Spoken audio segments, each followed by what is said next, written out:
noches ya. En primer lugar es un placer estar aquí, dar las gracias a Sunstar por la invitación, así como a SEPA y el evento de SEPA On Air por toda la organización que están realizando.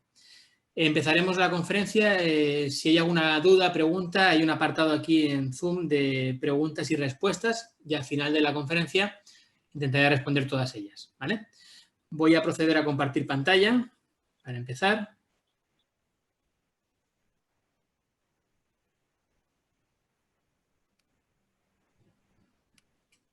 Bien, como ha comentado compañero, vamos a hablar de pautas de actuación y protocolo de uso de probióticos, tanto para el tratamiento de la patología periodontal y periimplantaria.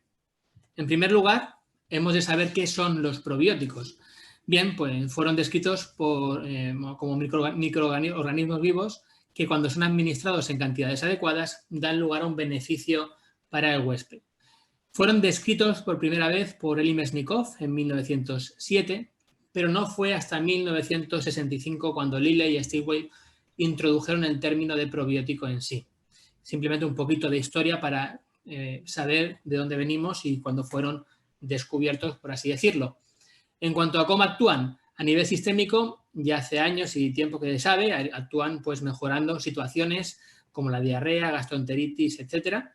Y a nivel de la cavidad oral, lo que hace es, como la Lactobacillus reuteri prudentis, crear un biofilm en esta mucosa oral y lo que hacen es competir contra las bacterias cariogénicas y periodontales. Es una competencia física. Crean este biofilm, esta malla, y evitan por competencia física que bacterias patógenas puedan adherirse en esta mucosa oral. Pueden pues, combatir la litosis, infección por Candida albicans, patología periodontal, caries, etcétera. Hay mucho al respecto. Hoy nos centraremos solamente en estos 45 o 50 minutos en la patología periodontal y la patología periimplantaria. Nos centraremos en este probiótico, es uno de referencia a nivel internacional y a nivel nacional, pues también, lógicamente. Con este probiótico fue con el que realicé mi tesis doctoral, mi PhD, de probióticos y el efecto en la patología periimplantaria. Dado esto, llevo pues, unos 12 años trabajando con ellos, con este probiótico, y ahora veremos pues, las investigaciones que hay al respecto y los resultados que se han obtenido. Bien, en este caso se administra por vía oral una tableta cada 24 horas durante 28 días. Hay que saber también los mecanismos de acción de los probióticos. Es importante saber cómo actúan, ¿no? Vamos a enumerarlos simplemente para tener una pequeña noción y idea al respecto. Y actúan reduciendo la inflamación en primer lugar, ya que inhiben los mediadores de la inflamación, las citoquinas. También mejoran la respuesta inmune del huésped, mejorando esta respuesta inmune innata del propio paciente y mejora la función de barrera, como ya hemos comentado anteriormente. Y por último, también mediante la inhibición de los patógenos. Luchan contra los patógenos, neutralizan estos patógenos y reducen el riesgo de infección. Esto es a grandes rasgos cómo actúan los probióticos en la cavidad oral. Bien. Seguimos. Bien, es importante saber que no es lo mismo una cepa que otra, no es lo mismo un probiótico que otro. Y hay que tenerlo claro porque no se puede extrapolar la información y el resultado de unos trabajos de investigación de un probiótico o una cepa con otro probiótico u otra cepa. En estos guidelines que os voy a poner, hablaremos de varios probióticos, pero el probiótico más estudiado que hasta el momento hay más literatura es el Lactobacillus reuteri en estas dos cepas.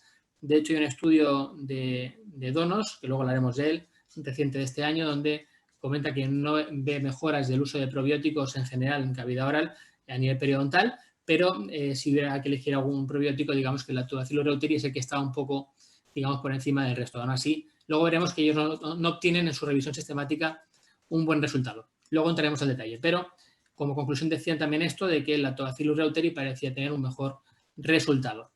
Cada cepa, lo dicho, tiene que ser estudiada por separado, independiente, con su investigación, etcétera. ¿Vale? Vamos a empezar por la mujer embarazada. Todos sabemos que es más propensa a desarrollar una gingivitis propia del embarazo Y un compañero alemán, Slangenhoff, realiza mucha investigación respecto a la mujer embarazada y el uso de probióticos. Y este trabajo que presento aquí, que ya tiene 4 añitos, vieron que administrando a la mujer 2 tabletas al día, normalmente es una por la mañana y una por la noche, cada 12 horas, durante al menos 4 o 7 semanas antes del parto se reduce esta gingivitis del embarazo. Bueno, está bien tenerlo en cuenta para estas pacientes con esta inflamación de la encía, esta gingivitis, y que tras un tratamiento periodontal, pues se le puede dar este complemento para mejorar la situación y se ha demostrado en este trabajo que mejore y que ayuda. Por otro lado, vamos a hablar ya vamos a empezar desde el nacimiento, ¿no? Desde un recién nacido, dado que hay estudios, como que comentamos el de Stenson, donde en su trabajo administraron Lactobacillus reuteri a pacientes recién nacidos durante el primer año de vida. Daban 5 gotas al día durante ese primer año de vida. Observaron que a 9 años vista, estos pacientes que habían recibido el probiótico reducían los índices la incidencia de patología periodontal y de caries. Con lo cual, bueno, sería una buena ayuda para a largo plazo pues, obtener estas mejoras. Simplemente pues comentar esto y que bueno, hay que hacer más investigación al respecto, por supuesto, ver por dónde va la investigación y por dónde se puede mejorar y cómo podemos implementar y aumentar la muestra para sacar unas conclusiones claras, porque falta mucho, aún creo, por avanzar en el campo de los probióticos, como luego iremos viendo. En cuanto a niños, también se ha visto en otro trabajo, en el Sarento, que tras consumir el Ecasi durante 28 días se redujo tanto la agregativa TER como el porfiromona gingivalis. Con lo cual, lo dicho, pues se ve que es en niños, en recién nacidos y en niños, puede ayudar a mejorar la situación periodontal de los pacientes. Hace ya 10 años realizamos esta revisión publicada en Medicina Oral, en la revista que tenemos aquí en España, indexada en PubMed, con un buen índice de impacto, donde revisamos el efecto de los probióticos en la cavidad oral. Miramos la revisión de todo, de caries y demás. Voy a centrarme en el apartado de patología periodontal, y en su momento ya vimos que había varios trabajos de investigación que había una tendencia a que se mejoraba el estado de salud periodontal, mejoraban los parámetros clínicos tras administrar el probiótico. Destacaremos algunos de los trabajos y hablaremos de los nuevos, que estos de esta revisión, pero actualmente hay muchos más trabajos al respecto. Intentaremos sacar unas conclusiones, aunque es complejo porque falta, creo que lo he dicho, aún mucho por investigar, pero bueno, se puede ir viendo por dónde va el tema. Y destacar esos 3 trabajos, el de Kreis en 2006, donde fue uno de los primeros trabajos, donde ya vieron que con el Lactobacillus reuteri se reducía el índice de placa, índice gingival y bueno, mejoraba con el tratamiento para la gingivitis. Luego Twitman, en 2008, fue el primer trabajo que ya introdujo evaluar parámetros como el volumen de fluido crevicular, que es, por decirlo, el líquido que hay entre la encía y el diente o el implante. No es saliva, es fluido crevicular. Y también mejoraba estudiaba los parámetros como citoquinas, o sea, el TNF-alfa y la interleuquina 8. ¿Vale? Fue el primer trabajo que introducía este parámetro de citoquinas, y está muy bien porque ya se analiza a nivel subclínico, a nivel de muestras que se toman del fluido crevicular y se analizan estos mediadores de la inflamación. También destacar el último trabajo de Jarini de 2010, donde comparaban el enjuague de probiótico y de clorhexidina. Luego entraremos en detalle, pero se vio que había una buena respuesta con ambos tratamientos, incluso un poquito mejor con el de probiótico en algún parámetro. Ahora entraremos en detalle. De la familia de Lactobacillus hay muchos estudios, hay muchos trabajos, hay diferentes probióticos como el Lactobacillus salivarius, el Casei, el Verbis, etc.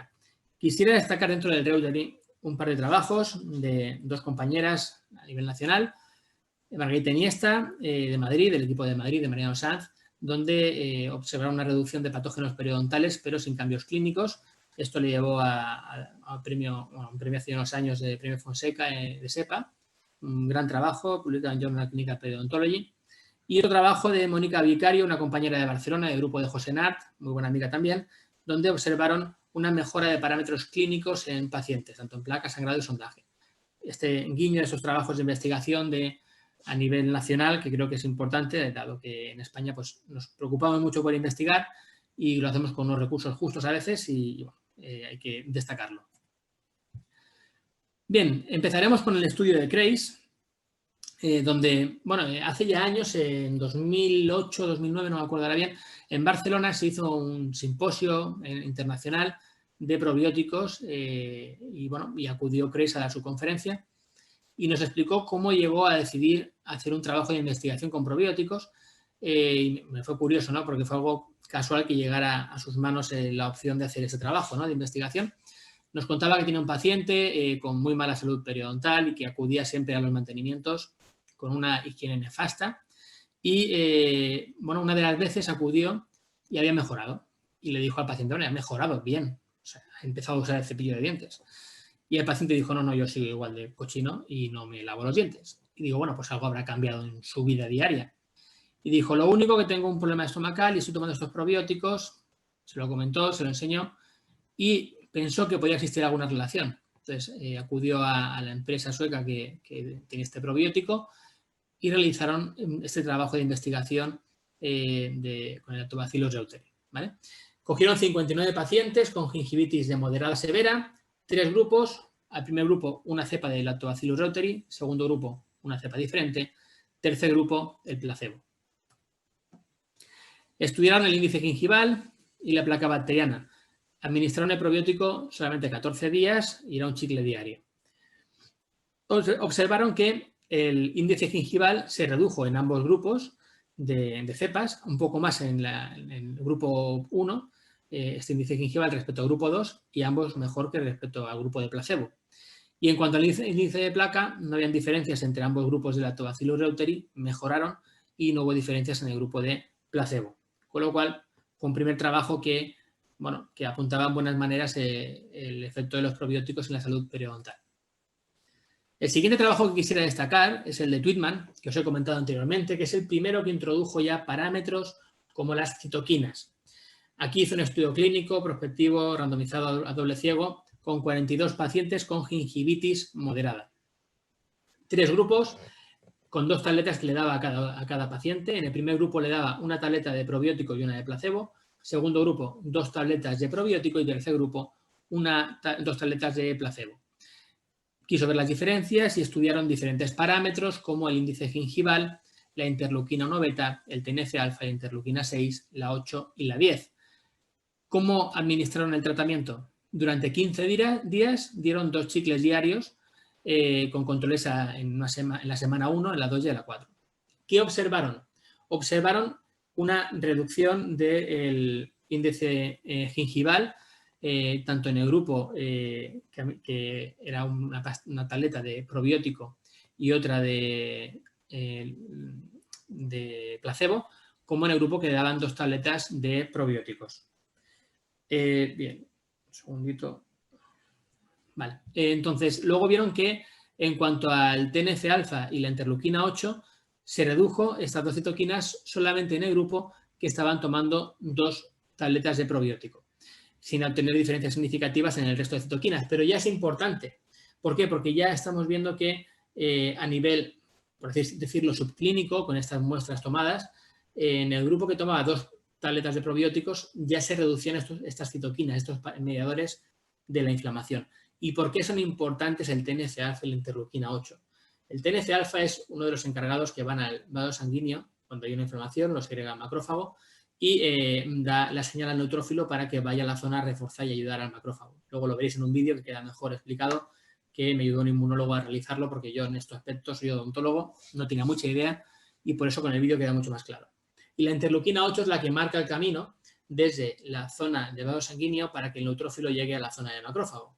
Luego lo dicho, lo veremos en el vídeo. Pero si ya en este aspecto se reducen estos parámetros, es que estamos mejorando, es que hay menos respuesta del macrófago, menos inflamación, menos patología periodontal. Bien. El estudio de Jarini de 2010 es un estudio clínico, prospectivo, randomizado, paralelo, doble ciego, donde cogieron 45 pacientes, niños de 6 a 8 años, sanos, y 3 grupos. A uno le dieron agua mentolada, como grupo control, a otro le dieron probióticos, a 15 pacientes, y el último grupo era el grupo de la clorhexidina. Quisieron ver la diferencia entre un tratamiento y el otro, si habían mejoras o no respecto a si tomaban probiótico o clorhexidina. Estudiaron el índice gingival y el índice de placa y administraron 14 días, 30 minutos después del cepillado, 14 mililitros, 60 segundos del probiótico de la clorhexidina. ¿Y qué observaron? Vieron que el índice gingival se redujo en el grupo de probiótico de forma más significativa que en el grupo de clorhexidina, sin haber diferencias en el grupo control. Y en cuanto al índice de placa, se redujo en ambos grupos, en el probiótico y en la clorhexidina, sin diferencia entre ambos, y peor resultado en el grupo control. ¿Qué quiero decir? Como poco, observaron que el resultado era similar, ¿vale? Tanto en la clorhexidina como con el probiótico. Pero ojo, que en el índice gingival está un poco por encima el grupo de probiótico. Es decir, si pensamos, siempre tenemos el concepto de vamos a atacar las bacterias matándolas, o sea, vamos con la clorhexidina y las eliminamos, que bien, hay que eliminarlas, por supuesto, pero ¿por qué no, una vez eliminadas, por qué no vamos a trabajar junto, codo con codo, con un probiótico para crear esta capa, este biofilm, para evitar que se adhieran las bacterias patógenas? Porque sabemos que se va a recolonizar la cavidad oral después del cepillado enseguida, ¿no? Y por otra parte, que es más cómodo también, y hablando ya en el concepto de la sociedad en la que vivimos, los pacientes que no paran de aquí para allá, bueno, ahora sí que pararán con el tema de la pandemia, pero que por el trabajo y el ritmo de vida que llevamos, quizá ir con un bote de clorhexidina en el bolsillo no es muy cómodo, pero quizá con un blister de unos probióticos, pues sí, y esto puede ser un complemento a la higiene de la cavidad oral, con lo cual, para estar fuera de casa puede ser una pequeña ayuda, ¿no? Y más cómoda, aparte, sin nombrar ya el tema de la tinción de la clorhexidina, etcétera, que hay que tenerlo en cuenta, ¿no? No obstante, bueno, es un genial tratamiento de la clorhexidina, más que avalada, mucho más que el probiótico, por supuesto, hay más estudios de investigación, pero creo que es una línea a seguir profundizando, a seguir investigando. Hay mucho recorrido aún, pero creo que se puede seguir y se pueden sacar buenos resultados y unas nuevas pautas de tratamiento para nuestros pacientes. Este trabajo me gusta mucho personalmente, es un trabajo de Wim Tewels, es un investigador, vamos, espectacular. Yo estoy encantado con todo lo que va publicando y aparte como persona, bueno, pues es muy buena gente, muy simpático, agradable, es fácil estar con él, ¿no?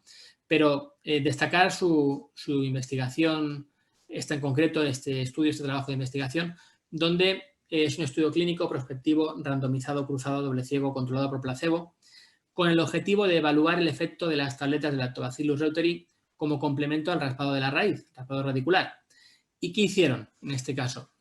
Cogieron 30 pacientes con una periodontitis crónica, fue el primer trabajo que se hizo con este tipo de pacientes, donde al primer grupo se le realizó un raspado, un tratamiento de la raíz y luego se le administró tabletas de probiótico, y al segundo grupo lo mismo, pero se administró en vez de una tableta, pero de placebo. ¿Qué estudiaron? Profundidad de sondaje, sangrado, índice de placa.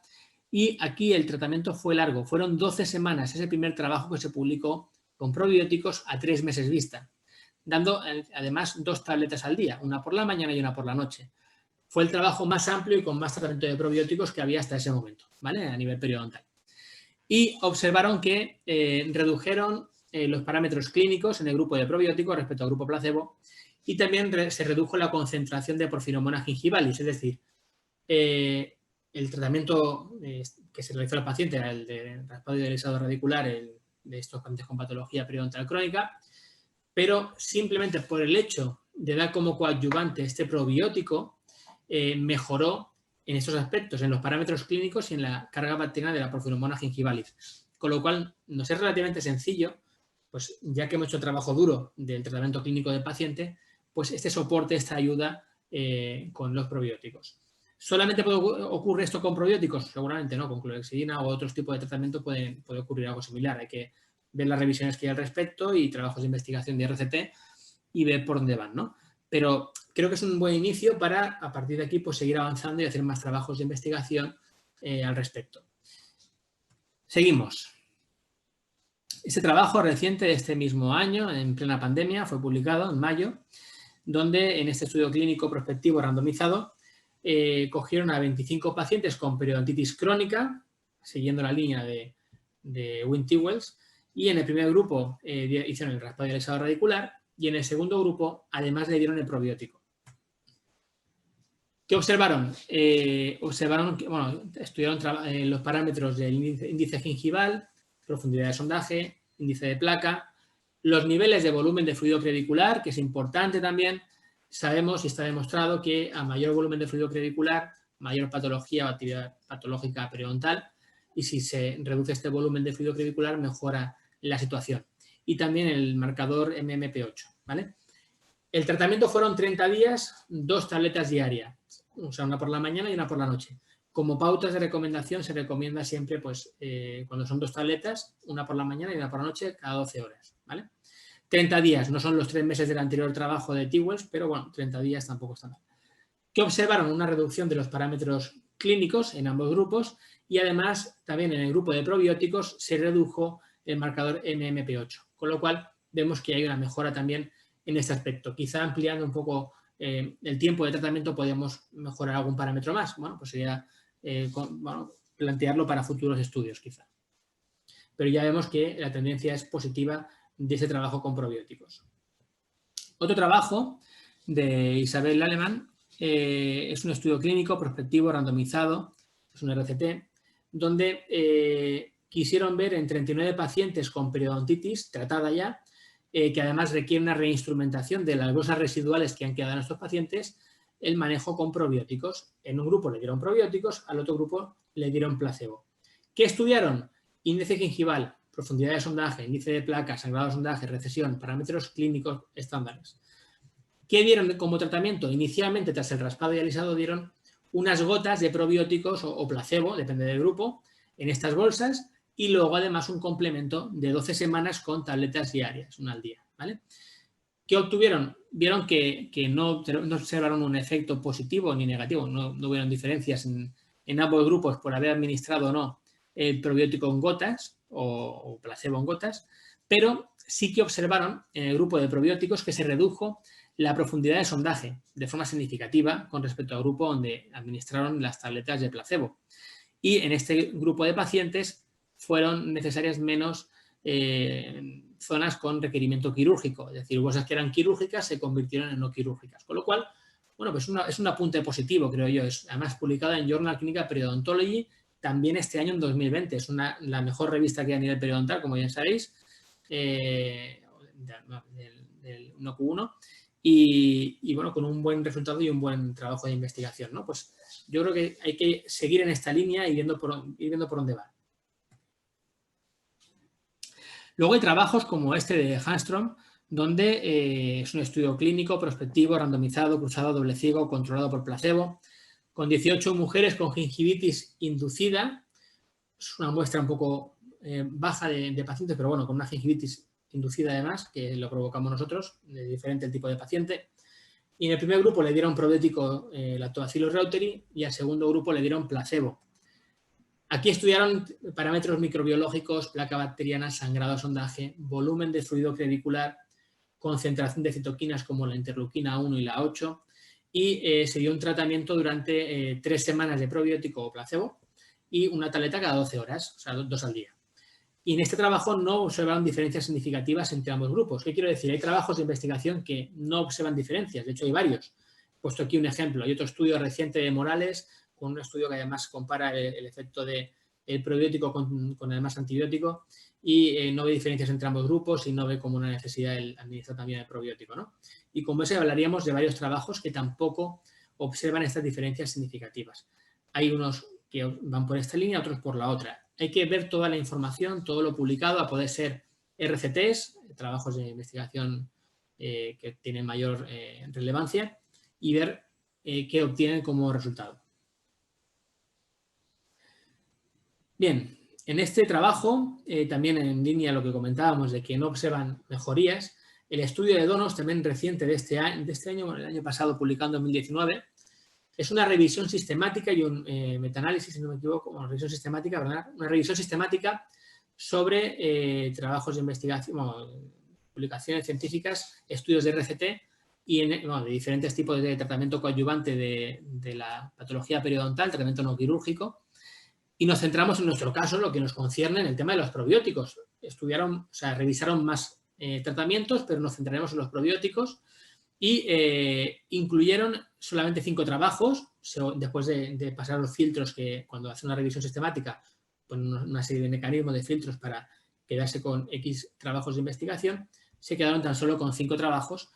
Solamente solamente cogieron como referencia la profundidad de sondaje en diversos tratamientos coadyuvantes, no solamente en el de probióticos, y bueno, lo dicho, nos centramos, miramos en nuestro caso cómo funcionó y qué concluyeron con el tema de los probióticos. Y concluyeron que reducen la profundidad de bolsa, pero de forma no significativa según estos 5 trabajos. O sea, hay una tendencia a, pero no de forma significativa, con lo cual no recomendaba el manejo del uso de probióticos según esta revisión sistemática, ¿vale? Esto lo comenta Nico O'Donnell basándose en los 5 trabajos de investigación que incluyó en su revisión.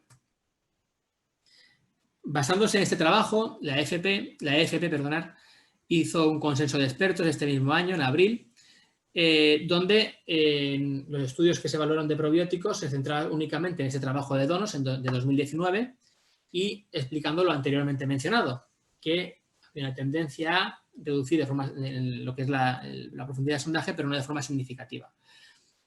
Sí que está claro que la EFP es nuestra referencia a nivel institución para seguir su guideline, sus recomendaciones, sí o sí. Pero fue curioso, pues esto no lo recomendaban en un grado B. El grado B, aquí he puesto la tabla que utilizaban ellos, y es que recomiendan que no, pero no de una forma fuerte, sino una recomendación.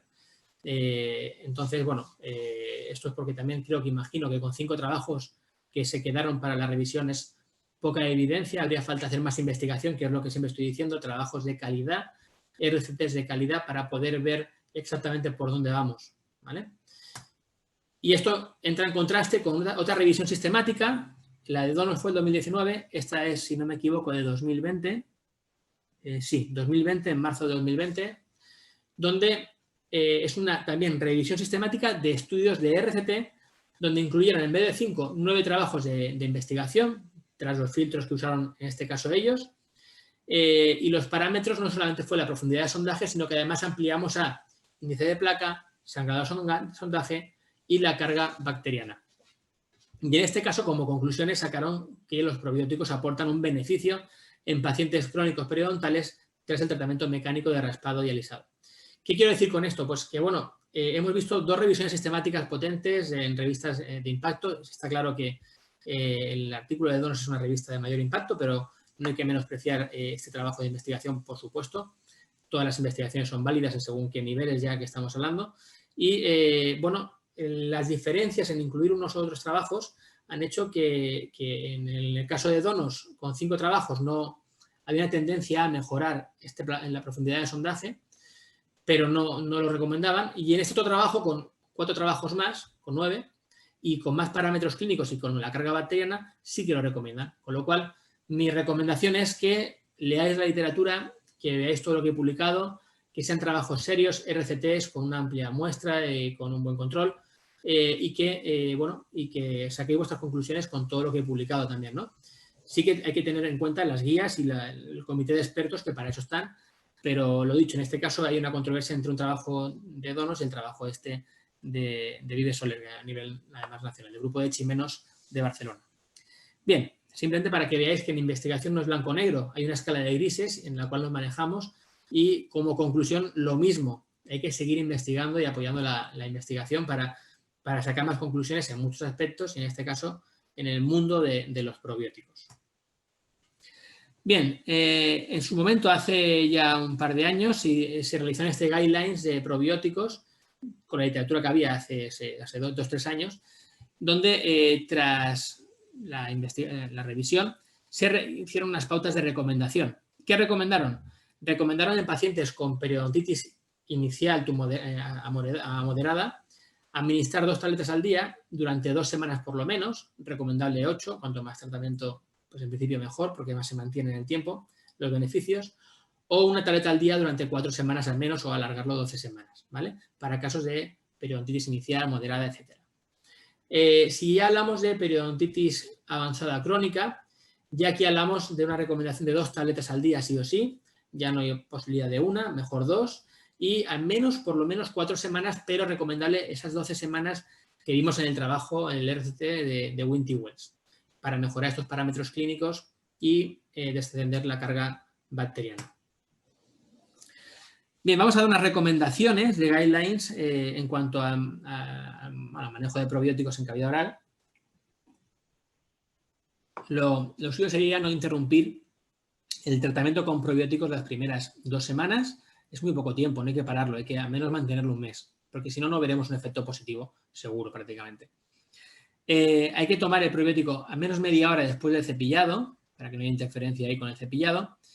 Si el tratamiento es de 2 tabletas al día, lo que ya he comentado, una por la mañana y una por la noche, el paciente debe de recibir las instrucciones de higiene oral normales, con el cepillado de los dientes 3 veces al día, las pautas correctas de higiene. El probiótico es un tratamiento coadyuvante, no elimina el cepillado, por supuestísimo, o sea, tú te cepillas los dientes, te pasas la seda dental, tú usas el probiótico, es un complemento más, ¿vale? Hay que reducir factores de riesgo del paciente, como siempre hacemos, tabaco, dieta sana, reducir estrés, etcétera, que puede influenciar también. Y luego vamos a hablar del apartado de pacientes que están tratados con clorhexidina. En este caso hay diferentes opciones. Un paciente que se le ha realizado una desinfección de boca completa en clínica con clorhexidina 0,12, hay que empezar con el tratamiento de probióticos el día después. Si nos encontramos con un paciente que toma clorhexidina 0,12 en colutorio, en pasta dentífrica, etcétera, durante 4 o 7 días más o menos que lo hemos pautado, pues sería empezar con el probiótico 2 días antes de acabar con esta clorhexidina, como una recomendación para que luego, cuando ya se acabe la clorhexidina, el probiótico ya empiece a hacer efecto. Bueno, es una recomendación que se realizó. Y luego, en pacientes que toman clorhexidina 0,06% en colutorio pasta durante meses de mantenimiento, se recomendará tomar el probiótico a diario al menos 4 horas después de la clorhexidina. Estas son las pautas de guidelines que nos pasaron desde Suiza, el grupo que lleva el probiótico Lactobacillus reuteri, que lo suministra, ¿vale? Después de ver la investigación que había y de lo que creen ellos que es lo adecuado. Aún así, lo dicho, hay que apurar y que depurar estas pautas, hay que hacer investigación continua para mejorar y concretar un poquito más. Vamos a hablar de fluido crevicular. ¿Y eso qué es fluido crevicular? Eso es un líquido, por no decir no saliva, es el líquido que hay entre la encía y el diente, la encía y el implante. Esto ya lo he comentado anteriormente. Se puede tomar una muestra de ese fluido crevicular que nos da mucha información con una tira de paper strip que se coloca entre la encía y el diente o el implante. Esa tira de papel se coloca entre los sensores del periotrón, que es un aparato, una máquina, y nos da un valor, una unidad periotrón, que es el volumen que hay de ese fluido en esa tira de papel. Esa tira de papel la podemos almacenar, congelar y luego analizar citoquinas que puedan haber ahí.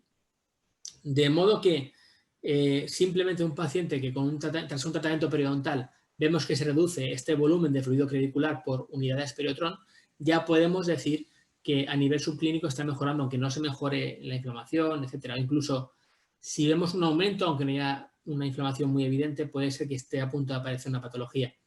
Es como un diagnóstico precoz y preclínico gracias a este aparato y a medir este volumen de fluido crevicular. Hay mucho al respecto publicado, he puesto unos cuantos trabajos de investigación, donde a mayor volumen de fluido crevicular, pues mayor sondaje o mayor placa bacteriana, mayor patología periodontal en general. Y tras el tratamiento periodontal se reduce este volumen de fluido crevicular.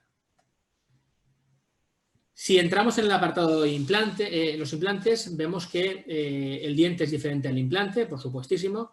El diente tiene las fibras de tejido conectivo perpendiculares al diente, en el implante es paralelo, con lo cual es una zona más débil, más sensible a colonizarse por la placa bacteriana. El diente recibe la irrigación del ligamento periodontal, cosa que no tiene la vascularización el implante, y es más susceptible de patología el implante. Debemos de ir con más cuidado de que ya vamos de normal.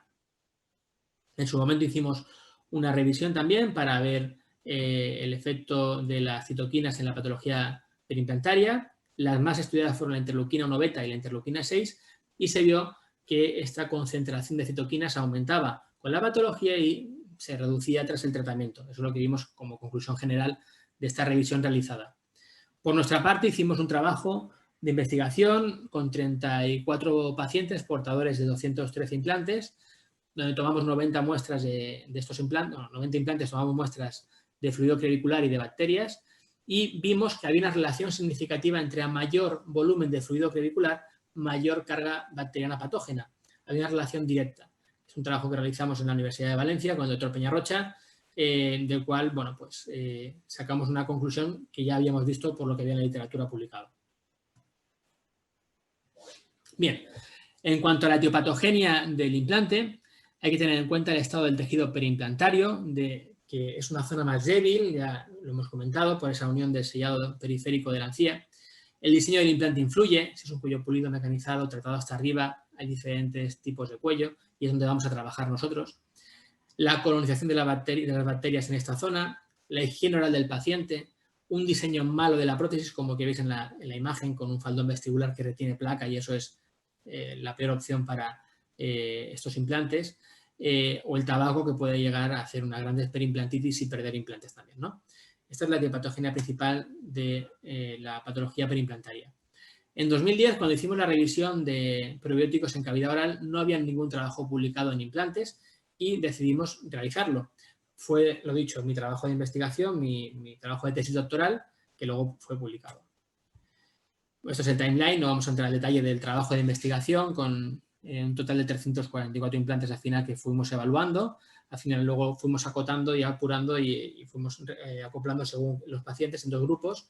Un primer grupo de pacientes con tejidos periimplantarios sanos, todos los implantes sin patología, y otro grupo con tejidos periimplantarios con al menos un implante con mucositis para evaluar. Fue un estudio prospectivo, cruzado doble ciego y controlado por placebo. ¿Qué vimos? En cuanto a la placa bacteriana, vimos en ambos grupos una reducción del índice de placa bacteriana, tanto en pacientes sin patología previa, tanto como en pacientes con mucositis. ¿Qué quiero decir? Que incluso en pacientes sin tener una mucositis evidente, que tenía poco volumen de placa bacteriana, 0,96, menos de 1, se llegó a reducir también, o sea que también hubo una mejora. O sea, no hace falta administrarlo cuando está la patología, se puede utilizar como prevención también. En cuanto al sangrado al sondaje, también hubo una reducción del mismo. Y aquí, me centro aquí, voy un poco más rápido, que ya veo que llevamos 45 minutos con el traspiés que hemos tenido con el tema técnico. Intentaré recuperar el tiempo ahora rápidamente. Lo dicho, me centraré en las citoquinas también, ¿no? Porque tomamos una muestra, la mandamos al laboratorio, nos mandan el resultado y es lo que hay. Vimos que en ambos grupos hubo una reducción de forma significativa de la concentración de interleuquina 1 beta, que es la que va también al vaso sanguíneo a avisar al neutrófilo de que venga a ayudar al macrófago. Y sobre todo es muy evidente en el grupo de pacientes con mucositis, por lo cual se redujo de forma considerable. Eso es muy importante. En cuanto a la interleuquina 6, no hubo diferencias en el grupo de pacientes sanos, pero sí en el grupo de pacientes con mucositis. También se redujo esta interleuquina 6. Y en cuanto a la interleuquina 8, tanto en el grupo de pacientes con implantes sin patología sanos como en el grupo de pacientes con mucositis, en ambos hubo una reducción más que significativa, como veis en la gráfica. Destacar que todos los pacientes, se me ha olvidado comentarlo antes, eran edéntulos completos, portadores de implantes. No había ni un diente en boca, para evitar que el diente fuera un foco de sesgo, de translocación bacteriana, de problema que pudiera sesgar un poquito el resultado. Ni un diente, todo era implantes. Bien. Este trabajo fue publicado en el Journal of Periodontal Research, fue el primer trabajo de nuestra unidad publicado en esta revista en 2015 y bueno, fue el primer trabajo publicado de probióticos e implantes dentales, por lo cual estoy orgulloso de ello, un trabajo en una gran revista, en una Q1, y bueno, eso no ha parado, seguimos investigando y estamos ampliando muestras y seguimos en línea, ¿no? con la investigación. Gracias a este trabajo que presenté a los Sunstar Awards que se entregan durante la Europerio cada 3 años, me dieron el tercer premio de los Sunstar Awards por este artículo publicado. Para que tengáis una idea, este premio se presenta a la gente, aparte de las revistas de mayor impacto, las 5 mejores revistas de periodoncia a nivel internacional, también envía sus candidatos, sus 5 candidatos de artículos que pueden optar al premio y luego es libre para que cada uno se presente.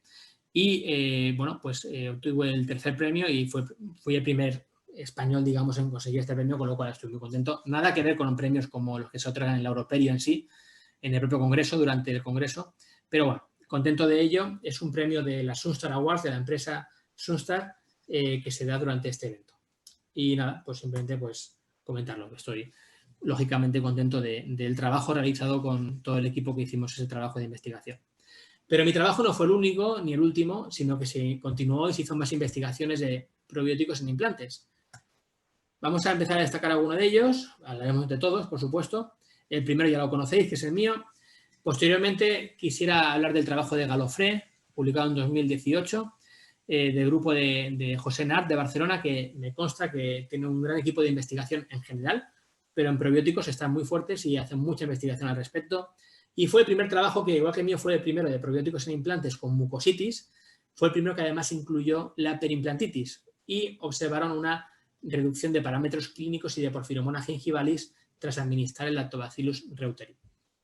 Luego, destacar el estudio del Auditano en 2019, que era una muestra muy pequeña, ellos mismos lo dicen, que era una muestra de 10 pacientes, que obtuvieron una tendencia a mejores resultados en parámetros microbiológicos, pero no habían diferencias. Una muestra muy pequeña, hay que ampliarla y ver si eso va más o mejor o no, o se quedan como estaba o peor, ¿no? Así lo justificaban ellos. Por otro lado, luego hay trabajos como el de Handstrom, donde en 49 pacientes, tratamiento de mucositis, tratamiento mecánico, Lactobacillus reuteri en gotas y tabletas, estudio clínico de citoquinas y no tienen diferencias en probióticos respecto al placebo. Lo dicho, en investigación hay veces que eso tiene un resultado y veces que es lo contrario. Entonces hay que seguir haciendo investigación sobre un tema para sacar unas conclusiones claras. El estudio de Morgardini produce una mucositis inducida en 20 pacientes, tratamiento mecánico con 2 tipos diferentes de Lactobacillus, Plantarum y brevis, y no hubieron diferencias significativas en parámetros clínicos después de 2 y 6 semanas. Tampoco tienen un buen resultado en esta inducción a la mucositis. Por último, penúltimo, el de TADA 2018, en una perimplantitis de LEREA moderada. En este caso dan acitromicina, antibiótico 3 días, y cuando ya han acabado, dividen en 2 grupos, probiótico y placebo. Con el antibiótico, lógicamente, se redujeron la carga bacteriana y después, tras administrar el probiótico y el placebo, todos los parámetros clínicos y la carga bacteriana mejoró en el grupo de probióticos, con lo cual también está a favor del uso de probióticos. Y por último, el estudio de Peña, en 2019, con 50 pacientes con mucositis, es el grupo también de José Nart, que en 2018 obtuvieron un muy buen resultado con probióticos, pero ojo, el mismo grupo de investigación en 2019 vieron que tratamiento mecánico, tratamiento con clorhexidina y después de ello tratamiento con Lactobacillus reuteri, y no observaron una mejoría en parámetros clínicos ni microbiológicos con el uso de probióticos. Pues nada, hay que seguir investigando y viendo por dónde van los tiros. Hay otro trabajo de investigación publicado recientemente, el año pasado, finales del año pasado, en 2019, también del grupo de Wynne-Tewells, con Mark Kirinen, que todos conocemos, Isabel Laleman, que ha publicado ya bastante de probióticos, donde evaluaron en pacientes con implantes la profundidad de sondaje, sangrado, índice de placa y muestras microbiológicas. En este caso, el tratamiento fueron gotas en la zona con perimplantitis y luego, además, 24 semanas con una tableta cada 12 horas. Vieron una reducción en el índice de placa a nivel de los implantes y una reducción en la boca completa a nivel de sangrado a sondaje. Sí que hay una tendencia a mejorar también. No obstante, sí que es verdad que en cuanto a implantes falta mucho por investigar. Hay muy poquito publicado. El primer trabajo publicado fue hace 5 años, el mío. No ha habido mucho más, como habéis podido ver. Y no hay un consenso claro. Hay que continuar investigando al respecto para sacar unas pautas claras y ver si realmente merece la pena o no. Yo, pese a haber obtenido un buen resultado, entiendo que no sirve solamente un artículo para basarte y usarlo como protocolo para tus trabajos, ¿no? Entonces, tu tratamiento del paciente. Hay que ver el conjunto de trabajos de investigación y tomar una decisión, ¿no?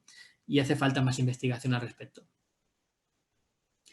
De lo anterior se sacó un consenso de administrar 2 tabletas al día durante 4 semanas por lo menos, que se recomienda esto en fase activa de mucositis, por ejemplo, y luego en la fase de mantenimiento una tableta al día durante al menos 4 semanas. Se puede alargar en el tiempo sin ningún tipo de problema. De esta forma mejoramos parámetros clínicos, carga bacteriana, niveles de citoquinas y el riesgo de desarrollar a futuro una perimplantitis.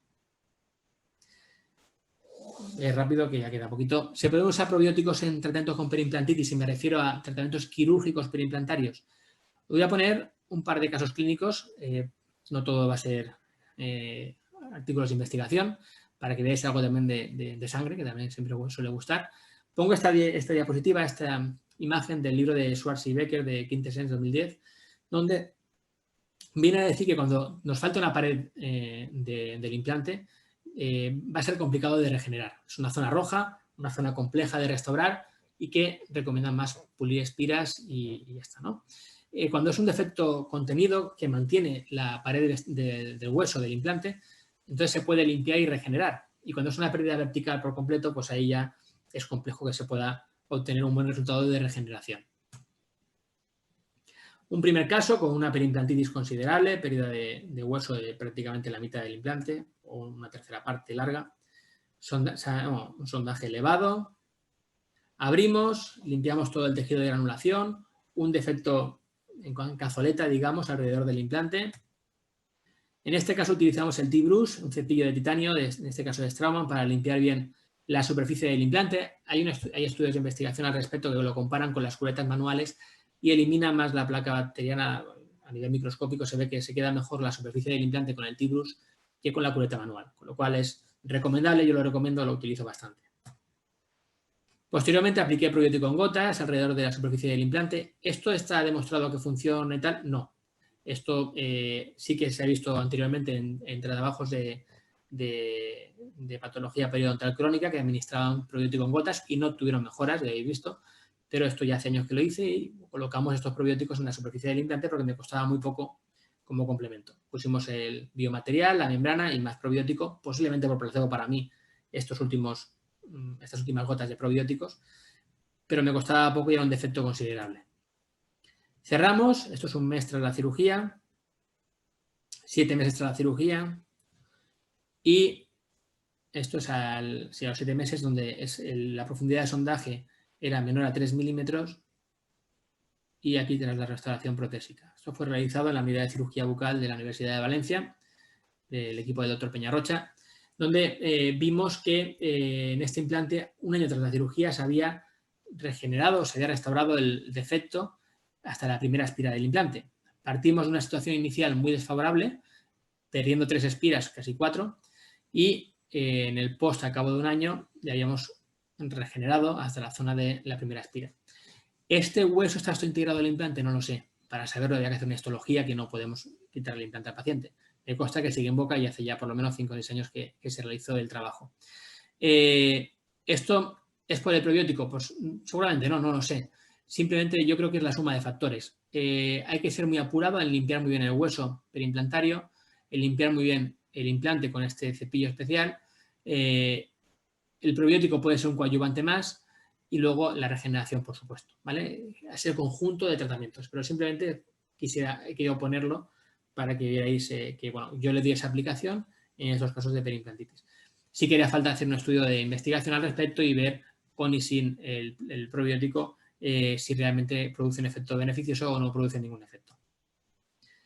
Otro caso de una perimplantitis considerable. Levantamos por abajo, se ha perdido toda la vestibular y además encazoleta el resto de alrededor del cuello del implante. Con estas fresas parcialmente diamantadas limpiamos lo que es el hueso en diferentes diámetros, nos acercamos poco a poco más al implante para no dañarlo. Y con otro cepillo que es parecido, que lo distribuye Sanigía en este caso, limpiamos también la superficie del implante. Aplicamos nuestro probiótico y en este caso, para regenerarlo, hicimos la técnica de la Sausage Technique de Isvan Urban, donde mezclamos hueso autólogo a 50% con sin injerto y con una membrana de pericardio, chinchetas y atención, ¿vale? Dejamos ahí que pasaran los 8 meses en este caso que esperamos. Suturamos sin tensión, como podéis ver. Y esta es la reentrada al cabo de los 8 meses, si no me equivoco fue. Como veis, tuvimos que rascar hueso encima de la superficie del tapón del implante para poder acceder a él. Esto es como estaba inicialmente y esto es como estaba el día de la segunda fase. Se ha restaurado hasta arriba. ¿Este hueso está integrado? No lo sé. Haría falta hacer una histología para verlo. Lo que sé es que esto fue el año de seguimiento tras la cirugía preimplantaria y esto a los 2 años, y si no me equivoco, llevará unos 5 años ya también en boca y se va manteniendo, ¿no? Con lo cual, esto es lo que a largo plazo nos interesa, ¿no? Poder restaurar esta patología preimplantaria y que se mantenga en el tiempo. ¿Esto es debido a probióticos? Repito, no lo sé. O sea, igual que todo lo que habéis visto que he presentado hasta ahora en los 50 minutos previos, todo es odontología basada en la evidencia científica. Estos dos casos clínicos es trabajos clínicos que no puedo respaldarlo porque no hay investigación de probióticos en gotas, porque no lo hay en tratamiento quirúrgico preimplantario, con lo cual sí que estaría bien adelantar y avanzar en una línea de investigación en este aspecto y en ello estamos. Así que, bueno, a futuro a lo mejor sí que hay un respaldo, os digo que simplemente no sería para nada, que es el conjunto de limpiar el implante lo que hace que se regenere y se restaure bien. Por último, esta diapo, este paper, que fue curioso y no quise dejarlos pasar, en pacientes que estaban tratados con quimio y radioterapia, que le administraron probióticos, habían pasado un cáncer, un carcinoma nasofaringeo localizado avanzado, 99 pacientes, ojo, una gran muestra, una incidencia de mucositis oral severa de grado 3 o mayor, y no es una mucositis del implante, es una mucositis de la mucosa yugal. Es una situación peor, desagradable y molesta y dolorosa para el paciente. Se le dieron tratamiento con probióticos y como estos probióticos, como os acordáis en la primera o la segunda diapo, o tercera, no me acuerdo, que mejoraba la respuesta inmune del huésped, del paciente, observaron que reducía la severidad de la mucositis oral gracias a la modificación de la microbiota. Hay otro trabajo reciente que lo vi esta mañana, de 2020, que va en la misma línea en quimioradioterapia. Así que vemos que, bueno, pues quizá el probiótico tiene más aplicaciones aparte de la cavidad oral, no, influyen indirectamente en la cavidad oral, pero con tratamientos como estos tan bestias, tan heavies, y que podemos ayudar un poquito a estos pacientes, porque es poco probable quizá que nos acuda a la consulta un perfil de ese tipo de pacientes, poco frecuente por suerte, pero si acude con este problema de mucositis oral severa porque ha recibido ese tratamiento, ¿por qué no plantearnos el prescribir el probiótico? Hay un artículo que lo avala, que hay otro, ya os digo, de 2020, pero no puedo poner todo porque ya el tiempo se me come. Entonces, simplemente con esta prescripción, quizá mejoremos un poquito su calidad de vida, ¿no? Lo dicho, hay que seguir ampliando la investigación y seguir explorando vías para ver hacia dónde nos lleva el manejo de estos probióticos. A ver, no vamos a salvar el mundo, ni vamos a curar todos los males, pero bueno, es una pequeña ayuda que tenemos ahí con los probióticos. Para acabar este vídeo, resumen de lo que es el tema de las citoquinas, lo que os he comentado anteriormente, ¿vale? Tenemos a esta paciente con una patología con un estado periimplantario sano, sin problemas, y lo dicho, influye el tipo de implante, el cuello de implante donde trabajamos, con lo cual, si es un implante mecanizado, se normalmente menos placa bacteriana. Si es rugoso, ojo que en cuanto se pierde un poquito de hueso, se acelera esta perimplantitis y tenemos un mayor problema, ¿no? Esta paciente empieza a descuidarse, empieza a acumular placa bacteriana y genera una mucositis, como podéis ver, una inflamación del tejido blando que es reversible. Vemos un aumento del volumen del fluido clavicular, como veis, a diferencia del otro lado, para compararlo si fuera en estado sano, y este conjunto de bacterias con fluido clavicular aumenta el tema de la pérdida ósea. Estas bacterias rompen el tejido blando, entran al organismo, el macrófago lo capta y dice que hay un problema, voy a liberar citoquinas. Libero la interleuquina 1 beta y la TNF-alfa que va al vaso sanguíneo cercano para avisar al neutrófilo de que salga a ayudar al macrófago. El neutrófilo cuando sale tiene que llegar hasta el macrófago, no sabe cómo llegar. Entonces la concentración de interleuquina 8 es la que hace que llegue hasta la zona de infección para ayudar al macrófago. Por otro lado, el macrófago también libera interleuquina 6 que va al torrente sanguíneo para dar la señal al hígado de que hay un problema.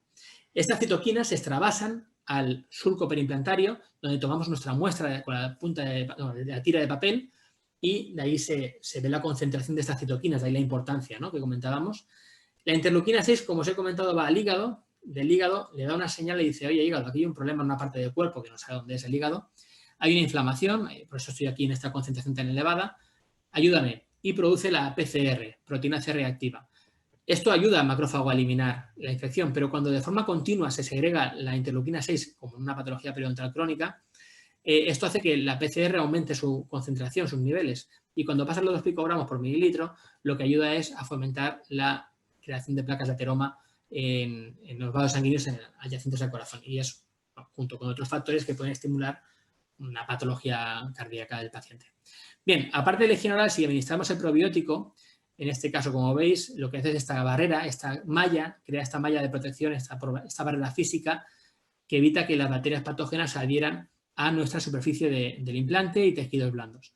Con lo cual, evitamos que se adhiera la placa bacteriana en la superficie del implante o diente, evitamos con lo cual la mucositis y como consecuencia que se desarrolle la periimplantitis en nuestro paciente. Si no tenemos esta alerta, esta inflamación en la cavidad oral, no segregamos interleuquina 6, no se da la alerta al hígado para producir PCR y evitamos las placas de ateroma.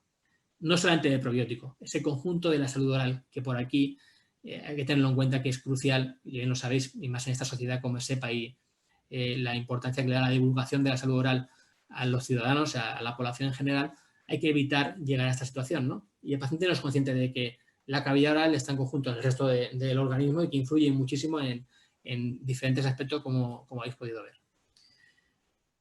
Bien, quisiera poner alguna imagen curiosa, ¿no? de recuerdo, como esta, cuando me otorgaron el premio en Ámsterdam en la Europerio 9, durante la Europerio 9 en el Sustar Awards, con Wim Tewels, que soy gran fan suyo de sus artículos de publicación, y Slagenhoff, que hace toda la investigación en embarazadas y que tuve el honor de ser invitado en Alemania, en un congreso de periodoncia de Alemania en Münster, a dar una conferencia sobre esto. Luego también el año pasado, justo hace un año, en noviembre del año pasado, se nos hicieron un comité de expertos para hacer un consenso de hacia dónde va el tema de los probióticos, y en mi mesa de trabajo estuve con Wim Tewels, del cual había estudiado tanto, y con Tweedman, que os comenté que fue el primer trabajo que hizo con citoquinas y probióticos, ¿no? Fue para mí un honor y un orgullo estar en la mesa de trabajo con ellos dos. Faltaba en la mesa Eduardo Montero, compañero y amigo de Madrid, que no pudo acudir por temas personales y demás, pero también simbólicamente para mí está ahí también en la mesa. Y bien sabrá que es un orgullo formar parte de estas líneas de trabajo. Él también está a un nivel muy elevado en cuanto a investigación en periodoncia ahí en Madrid. Por último, decir también que hay gente que no cree mucho en los probióticos, como este producto de Chile, creo que es, que como receta pone, o como en su receta pone, ni probióticos ni, no voy a decir la palabra, que no creo que estemos en horario aún de poder decirlo, y bueno, pues no está muy a favor de los probióticos. Y esto, ¿quién me lo ha pasado? ¿Quién me pasó esta imagen curiosa? Pues alguien, aquí hay que agradecer que haya estado en el otro lado, que creo que antes ha visto la foto cuando estaban haciendo las pruebas, que es Sven Glockner, que es un muy buen amigo. Esta foto tiene pues 3 semanas, poco más, cuando acudió a Valencia a dar una formación, una traducción de una formación. Y bueno, agradecerle el tiempo suyo. Es la primera vez que me traduce. Habrá sido un reto porque hablo rápido y él lo sabía. Y en 11 años que llevo dando ponencias, pues no habíamos coincidido aún que hiciera falta traducirme. Hoy ha sido la primera vez, lo dicho, es un buen amigo y para mí ha sido pues un placer, y que, bueno, me ha hecho gracia que estuviera ahí detrás traduciéndome, ¿no? Y sufriéndome. Yo creo que más bien sufriéndome al inglés. Y si lo veis algún día por la calle, lo veis por ahí en algún congreso, lo que tienes que hacer es invitarle a una buena cerveza, que estará muy agradecido, es un cervecero nato. Así que nada, con esto quisiera despedirme y también recordaros que me han comentado desde Sunstar que os recuerde estos 2 simposios que van a realizar sobre diabetes y otro de doctor Filippo Graziani, para que si os queréis apuntar, también me imagino que son gratuitos dentro del programa de SEPA On Air, para que os apuntéis. Bien, cualquier cosa, cualquier duda que tengáis, tenéis mis redes sociales, tanto el Facebook como el Instagram. En Instagram tengo 2, por favor utilizar el doctor Dr. Flicci, el otro es personal y no acepto tema odontológico, solamente en este profesional. Dudas, preguntas que tengáis, casos clínicos, veréis allí casuística, incluso algún caso también con probióticos. Sin más, voy a ver las preguntas que puedan llegar a ver para contestarlas, que creo que me meto aquí y lo podré ver. A ver, nombre comercial de las tabletas. Bueno, en este caso es el Periobalance. El Periobalance es el que en España es el principal probiótico que se comercializa. Hay otros, pero yo tengo experiencia con el PerioBalance, que lo distribuye Sunstar Gum, está en las farmacias. Además, es el sponsor de este evento. ¿Cómo se pueden combinar probióticos con clorexidina? Como no se pueden... Ay, perdón, me han movido. ¿Se pueden mandar probióticos previamente al tratamiento básico periodontal y una vez iniciado el raspado, mandar esos 15 días que dura el tratamiento, mandarle la clorexidina? Sí, bueno, creo que ya lo he respuesto durante la charla. En el caso de hacer una descontaminación de la cavidad oral, lo dicho, se puede descontaminar la cavidad oral con clorexidina y luego a los 4 o 7 días darle probiótico empezando 2 días antes. O si queremos darle unos días de clorexidina al paciente, luego se puede complementar con lo que es el probiótico cuando ha finalizado ese tratamiento de 4 o 7 días. Entonces, ya creo que ya el tema de la clorexidina lo he dejado medianamente claro y ya depende de vuestra pauta de actuación con los pacientes. Lo ideal sería hacer el tratamiento periodontal, raspado, alisado, etcétera, y luego ya, si queréis darle la clorexidina un tiempo, una semana, perfecto, o si no, directamente podéis empezar con el probiótico. Ya creo que eso lo tenemos más o menos claro. Gracias por la conferencia. ¿Qué probiótico usa en la superficie del implante? ¿Se cambiaron las coronas? En este caso se utilizaron el mismo probiótico. Lo que pasa es que en España, por desgracia, aún no, ya lo he pedido varias veces, no se comercializa el probiótico en gotas. A mí me lo mandan desde Suecia, la empresa BioGaia, que es el fabricante de estos probióticos, que es el PerioBalance. O sea, el PerioBalance es la marca a nivel nacional, pero el fabricante es BioGaia, que es sueca. Pero ojo que el otro día vi que además la fábrica la tienen en Zaragoza, increíble. Una empresa sueca con la fábrica en Zaragoza, se distribuye a nivel internacional, pero son suecos los probióticos. Pero bueno, me hizo gracia ver lo que están en Zaragoza. Lo dicho, pues lo de las coronas no se cambiaron, se mandaron, creo que hubo una modificación del agua y de la conexión y demás, que no sé si ajustaron o se había aflojado la prótesis, el tornillo se aflojó, es que no me acuerdo porque hace esto fácilmente 10 años en la universidad. Creo que fue un problema de aflojamiento que fue balanceando y creando ese surco y esa retención de placa y de periimplantitis, y cambiando el tornillo se ajustó todo bien y se sigue en mantenimiento y todo correcto.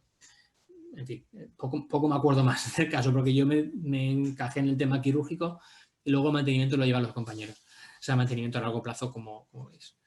¿Ha probado insertos de titanio para limpieza de implantes como ultrasonidos? No lo he probado. Podría estar muy bien usarlo. Me da miedo dañar el implante porque, como bien sabéis, pues si es el implante es una superficie muy blanda, por así decirlo, que enseguida se puede dañar. Pero bueno, si existieran, por supuesto que lo probaría estos insertos y a ver cómo van, ¿no? Pero yo mi experiencia es con estas fresas que son de titanio, que lo que hacen es limpiar la superficie del implante para luego regenerar. O eso, o implantoplastia, si hace falta, ya está. Para niños usa también el PerioBalance en comprimidos un poco dispensables, 1 al día. Sí, igual. Para niños es exactamente igual. Niños, ojo, para los recién nacidos, 5 gotas al día durante el primer año. De hecho, como comentario personal o si os sirve de algo, lo dicho, en recién nacidos, 5 gotas al día de probiótico, que es el Prodentis, Lactobacillus reuteri Prodentis. El Protectis es el que tiene BioGaia para el tema intestinal en gotas, ¿vale? Y a nivel de personal, lo dicho, yo como no existen en España, yo los pedí hace unas semanas a Suecia porque fui padre hace 3 semanas y mi hijo está a día de hoy tomando probióticos en gotas este primer año, o sea, para muestra un botón. O sea que, bueno, para que se os sirva de referencia. Las gotas de probióticos para una periodontitis una periimplantitis, ¿podría proporcionarnos la marca, por favor? Lo dicho, BioGaia, Lactobacillus reuteri Prodentis, ¿vale? No se distribuye en España, hay que pedirlo en Suecia. ¿Existen probióticos en gel que se pueda adquirir en la farmacia? Que yo sepa, no lo conozco. O sea, no conozco ningún probiótico en gel. Lo conozco en gotas y lo conozco en tabletas. No obstante, a lo mejor otro probiótico que no sea este Lactobacillus reuteri con estas cepas, a lo mejor sí que lo hay. Pero tampoco veo necesario, teniendo en cuenta las gotas que son un poco viscosas y que se le da complemento además de la tableta, que es lo que está más demostrado que funciona mejor. Lo de las gotas aún falta mucho por investigar para ver que tenga un buen efecto. Pues yo creo que con la tableta es suficiente. ¿Quién propone estudios de carga bacteriana? ¿Cómo quién propone estudios de carga bacteriana? No entiendo a qué se refiere como quién lo propone. Con probióticos, no, pues yo si hay que hacer un estudio de investigación de carga bacteriana en pacientes, pues imagino que en este caso, en el departamento correspondiente de cada universidad, pues el jefe del departamento decide hacer un estudio de investigación y propone este estudio de esta carga bacteriana o un producto u otro. No sé si van por ahí los tiros de la pregunta. ¿Alguna precaución con las alergias? En principio no conozco ningún paciente que sea alérgico a probióticos. Sí que yo siempre que hay algún tipo de cuestión anómala, sí que mando una carta de interconsulta con el médico, pues algún tipo de intolerancia, sobre todo intestinal, que tenga alguna patología intestinal o algo. Pero hasta la fecha no me han puesto ningún problema. No conozco a nadie que tenga alergia a probióticos a día de hoy, ¿eh? No significa que no lo haya. El nombre comercial en España, ¿probarán? O sea, a ver, en España tenemos el periobalance. En internet si buscas, yo he puesto la caja de las tabletas. Y en cuanto a gotas, si queréis buscarlas, en España no hay, lo que os he comentado, están en Suecia. Pues habrá que meterse en la página de BioGaia, la empresa sueca, y quizá por ahí se puede pedir, ¿vale? Entonces yo lo pido directamente allí a ellos. ¿Llegó el probiótico al líquido crevicular? A su efecto, ¿es en la superficie dental y periodontal? No entiendo muy bien la pregunta. Yo el probiótico lo coloco, en este caso, cuando es quirúrgico, dentro del hueso prácticamente. Luego no sé dónde se acaba quedando. Sí que es verdad que como mantenimiento, y como que es una charla de 50 minutos y esto es un curso que tengo de patología perimplantaria que son 2-3 horas en la plataforma Vivo University. Si os interesa, está toda la formación amplia. No solamente hablamos de probióticos, hablamos de muchas más cosas, de patología periodontal y perimplantaria. Y en cuanto a lo que es la pauta de mantenimiento, lo que hago es tras la cirugía hacer unos refuerzos cada semanales, si no me equivoco, de poner probiótico en gotas en el surco perimplantario y en dientes adyacentes. Esto hace falta hacer unas pautas con un estudio de investigación detrás. Esto lo hago siguiendo un criterio clínico propio. No te puedo dar unas pautas de recomendación al uso como un guideline porque no existe con estas gotas. Entonces, yo no sé si se mantiene ese líquido en el fluido crevicular o no. Yo lo coloco ahí, se mantendrá un tiempo, se adherirá en la superficie y luego se eliminará, imagino. Y en la superficie dental o perimplantaria se mantendrá un tiempo, imagino, porque se queda adherido y se crea esta malla que hemos comentado anteriormente. Creo que he contestado a todas las preguntas. Si no hay ninguna pregunta más, cosa que quieran. Nombre comercial de los probióticos, bueno, eso ya lo he comentado. Perfecto, pues muchísimas gracias, doctor Antonio Plichi, por la ponencia de esta noche. Gracias también a Sunstar por acompañarnos en esta sesión. Muchas gracias a todos los asistentes por estar a estas horas un lunes por la noche, se agradece, y a todo el equipo de SEPA y que habéis creado este evento y lleváis muchos meses trabajando para dar una formación de calidad pese a la pandemia. O sea que muchas gracias. Gracias a usted, doctor. Buenas noches. Buenas noches.